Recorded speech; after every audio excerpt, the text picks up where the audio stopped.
छत्रपती संभाजीनगर जिल्ह्यातील शालेय पोषण आहार व्यवस्थापन आता मोठा डिजिटल बदल करण्यात आलाय।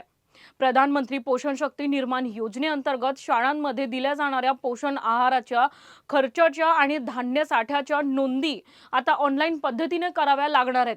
शिक्षकांचा वेळ वाचवा आणि कामकाजात अधिक पारदर्शक व्हावे यासाठी प्राथमिक शिक्षण संचालनालयाने रजिस्टरमधील दैनंदिन नोंदीची सक्ती रद्द केली आहे। लातूर जिल्ह्यातील यशस्वी प्रयोगानंतर हा निर्णय संपूर्ण राज्यात लागू करण्यात आलाय। आता MDM पोर्टल, मोबाईल ॲप किंवा SMS च्या माध्यमातून तांदूळ धान्याचा वापर, खर्च आणि शिल्लक साठ्याची माहिती नोंदवणे बंधनकारक करण्यात आले।